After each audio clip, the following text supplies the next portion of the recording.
ډیرو محترم مسلمانانو، نن د جمعې هغه بهترینه ورځ، هغه مبارکه ورځ، او په دې مبارکه ورځ باندې یو مبارک ترینه وظیفه چې د حدیث نه ثابته وظیفه د محترم مسلمانانو، دا وظیفه چې کوم انسان کوي هغه انسان ته به الله جل شانه څلور عظیم شان فایدې ورکوي. څلور داسې غټ انعامات په الله جل شانه ورکوي چې دا انعامات محترمو دا په پیسو نه حاصلیږي، دا انعامات په سرو زرو په سپینو زرو نه حاصلیږي، بلکې دا انعامات صرف په دې کلمه باندې حاصلیږي چې لا اله الا الله الملك الحق المبین. او صرف محترمو سل پیرې چې کوم انسان دا وظیفه کوي په ورځ کې، سل پیره چې تاسو دا وظیفه کوئ کنه نو تاسو په 10 منټه ټیم نه لګي، په 40 غنټو کې تاسو 10 منټه صرف دی وظیفې لور کوي، ان شاء الله چې الله تعالی به تاسو ته څلور عظیم الشان فایدې درکړي، داسې فایدې چې هغه د دنیا په طاقتونو نه حاصلیږي، د دنیا په مراعاتو نه حاصلیږي، بلکې دا په دې عظیمه کلمه باندې مختصر باندې حاصلیږي او د حدیث مبارکه او نه ثابته خبره ده. نو راځئ محترم نن یو عزم وکړو چې دا څلور فایدې مو تاسو ته الله تعالی راکوي صرف په 10 منټه کې، نو ان شاء الله دا وظیفه به خامخا کوو. الحمدلله زه په خپله کوم او ما سره چې کوم د دې وظیفې برکات حاصل شوي دي ما ته د بل څیز نه دي حاصلې شوي. نو راځئ دا وظیفه را سره پوره وورئ او دا څلور فایدې واورئ محترمو، او دا نوٹ کړئ، دا وظیفه ځان سره سکرین شاټ تی وباسئ او یاد یې کوئ، روزانه یې وایئ ان شاء الله. السلام علیکم ورحمت الله وبرکاته. ډېر محترم او قابل قدر مسلمانان ورونو خویندو، هغه مسافرو کم مسافر چې بهر هیوادونو کې بهر کنټریو کې زندگی تیروي، کو په خوږ افغانستان کې دی او په پاکستان کې دی او په دنیا په ګوټ ګوټ کې مسلمانان دي، الله تعالی د ټولو مسلمانانو اتحاد او اتفاق نصیب کړي، الله تعالی د ټولو مسلمانانو حامی او ناصر مددگار شي. د چا څه قسمه حاجتونه دي رب کریم دی ولا حاجات پوره کړي او مسائل دی ولا الله جل شانه ختم کړي. محترم مسلمانانو، نن زمونږ بهترینه وظیفه ده او بهترینه کلمه ده او د څلورو حاجتونو دپاره ده،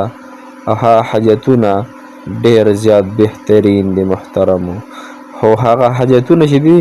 هم د دنیا دپاره دي، هم ستا د آخرت د بلایې دپاره دي، ستا د قبر دپاره دي محترمو. قبر ته به ټول ځو،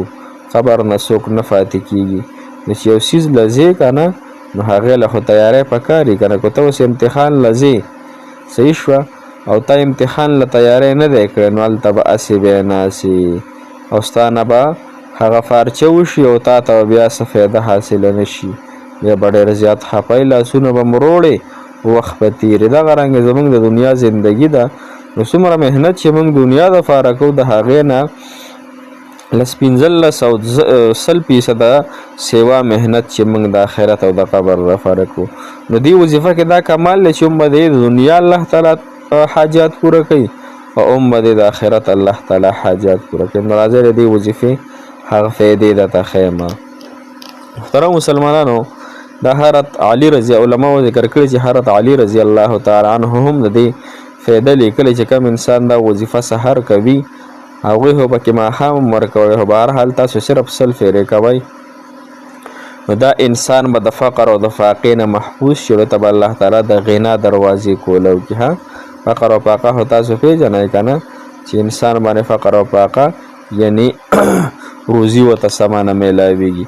او غنا خو پیژنئ چې د دروازې د باندې کولو شي د هر یو څیز د نعمتونو دروازې د باندې کولو شي. نعمتونه یوازې ډوډۍ خوراک او سیو خوړل او بس کل نه دي محترمو، نعمتونه او غنا د زندګۍ غنا چې کله تاته میلاو شوه ته په خوشحالو باندې دا وظیفه چې د محترم مسلمانانو د څلورو فایدو دپاره ده، نو لحاظه هغه فایدې در سره واورئ. نبي پاک سلام فرمایي چې څوک 100 پیرې روزانه لا اله الا الله الملك الحق المبین وی نو هغه ته به الله جل شانه څلور بهترین فایدې ورکړي. یو په ده باندې فقر او فاقه نه وي، فقر او فاقه مطلب دا چې ته روزي داسې میلاویږي لکه څنګه چې مرغۍ بغیر خوارۍ محنت لګیا وي یا خواري محنت پته کې خو په هغې کې به د برکت وي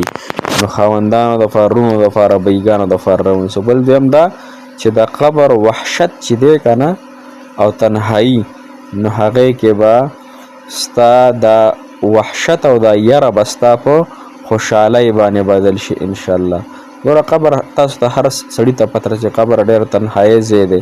د یرې ځای دی نو دې کې به تا ته انسیت میلو شي خوشحالي به درته میلو شي هله دې کلمې په برکته دا قبر چې دی دا به تا ته روښانه کړي الله جل شانه نو ظالمانو بهترینه فایده ده انشاءالله ظالمان مې دوی معذرت خوا خو لیکن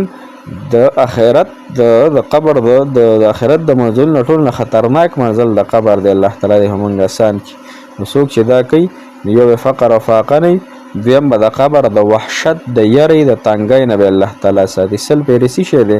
زمونږ په هغه زندګي خوشحالېږي صحیح شو که نه بل دا چې د دې کلمې په برکت سبا الله تعالی دله ظاهري او باطني غنا ورکړي په ظاهر به هم دی خوشحالۍ او هر سړي سره مرسته کوي او په باطنه یعنی په جسم او جسارت سره به دی هم بهترین انسان یو خلکو سره به دغه کوي او بل دا چې د قیامت په ورځ باندې الله جل شانه به د جنت دروازه درته کولاو کي جنت دروازه محترم مسلمانانو هر چاته هغه کولاویږي لیکن کم انسان چې دا کلمه وي هغه ته په طریقة الاعلا ښکلې طریقې سره کولاویږي صحیح شوه نو دغه څلور فایدې دي یو دا چې د انسان باندې به الله جل شانه فقر او فاقه معاشي تنګي دا به الله تعالی ختم کړي نن معاشي تنګي په هر چا باندې ده